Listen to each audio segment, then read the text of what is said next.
What is up, everyone? Welcome back to another video today, and in this video we are Des Moines International Airport for the 34th airport update for the month of October 2023. New schedule still going in full effect, as Des Moines is now on the third Friday of the month. Unfortunately, I couldn't get to achieve my goal of having an October flight schedule, at least for this month. This is because of some scheduling conflicts that I've had. I've been busy the last couple of weekends, and also just this past weekend, I went to Minneapolis for the one-day collectible show that was in town, the MSP Airline Collectible Show. As I'm recording this, it's still 3 weeks out. It's Saturday the 23rd as I'm recording this video, so plenty of time left until that trip from me recording this, but this will be going out in about a month from now. So just trying to make sure I can get all these videos out on time, just so that there aren't any delays and I have to reschedule stuff, because I don't want to do that unless absolutely necessary. Starting off in this update here at Gate Alpha 3, we have the Southwest 737-700 coming in from Denver as flight 1199 at 7:27 p.m., delayed from a 7:10 p.m. scheduled arrival, so just a 17-minute delay for this aircraft. Now, I do want to mention that all the flights in this airport update are from the afternoon of Friday, September 22nd. I say the afternoon because I do want to mention something that happened in the morning of this day a little bit later on in the update. Got a pair of United aircraft over here in this section. We'll go and take a look at this one first, and because that 737 at Gate Alpha 4, I do want to save that for a little bit later.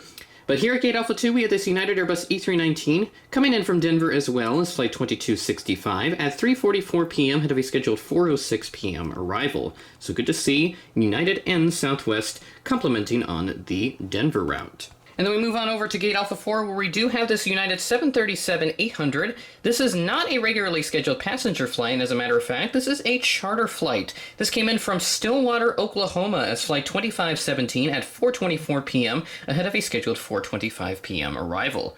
So, the Oklahoma State Cowboys football team are on this plane. They're going to be playing the Iowa State Cyclones here on this day of Saturday, September 23rd. Go Pokes, although internally I am rooting for the Cyclones since I have some personal connections over there. But nonetheless, don't tell my buddies Connor and Dylan that because they will not be happy. But anyways, that is everything we have here at Concourse A. And I do want to talk about what happened on the morning of Friday, September 22nd. So we take a look here at Concourse C. We've got plenty more planes over here, and I do want to take the quick time to mention that we had a number of diversions on the morning of Friday, September 22nd.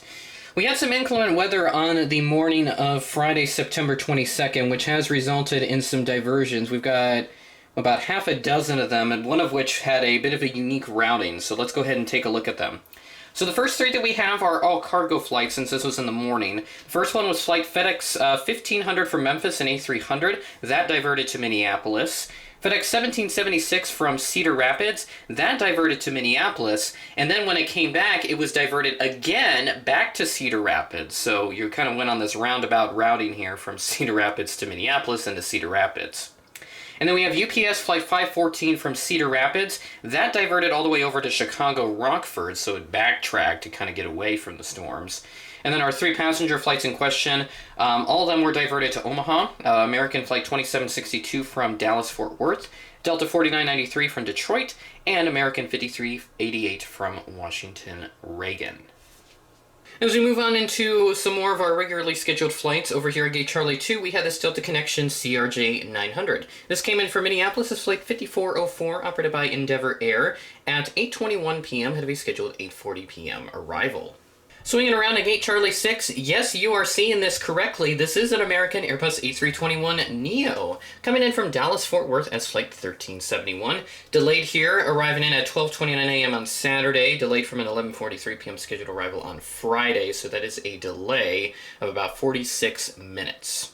So good to see that we do have a larger aircraft and a relatively new aircraft on the Dallas to Des Moines routing. And I think Des Moines has gotten the Neo on a couple of other occasions as well. I've just not gotten the chance to represent it since it's kind of been very sporadic as to when these A321 Neos are scheduled. At Gate Charlie 7, we have this American Eagle CRJ 200. This came in from Chicago O'Hare as flight 6278, operated by Air Wisconsin, at 5:40 p.m., ahead of a scheduled 5:46 p.m. arrival. Yes, I did order that Air Wisconsin Retro CRJ200, and by the time this video comes out, I will have since used this model probably in an airport update or two. Maybe not. I don't know for sure yet because I can't predict the future. But yeah, looking forward to having that model as Past Me awaits its arrival. We have our regular Allegiant appearance here at Gate Charlie 5 this time, with this Allegiant Airbus A320 coming in from Phoenix Mesa as Flight 449 at 10:42 p.m., a bit behind a 10:35 p.m. scheduled arrival, so just a 7-minute delay for November 203, November Victor. At Gate Charlie 3, we had this Delta Connection CRJ 700 coming all the way over from Detroit as Flight 5345, also operated by Endeavour Air like the CRJ 900. This arrived in at 8:43 p.m., had a scheduled 8:56 p.m. arrival, so just 22 minutes after that CRJ 900. And our last aircraft here at Gate Charlie 1, yes, if you were wondering where the Delta 717 was, our regular Delta 717 appearance, it is here at this gate this time, so a bit of an interesting change that we have here. This came in as Flight 2306 from Atlanta at 11:40 p.m., delayed from an 11:39 p.m. scheduled arrival, but it's only a 1-minute delay, so can't complain here. And that is everything we have here at Des Moines, the 34th update in October. Crazy to think we've been doing this series for so long, almost 3 full years worth of updates. We've had a few months in the past where we didn't have a Des Moines update entirely, but thankfully I've since moved on from that, as I'll now just reschedule these updates for a later point in the month. So, with that being said, that is the end of the video. Thanks for watching, and I will catch you in the next video.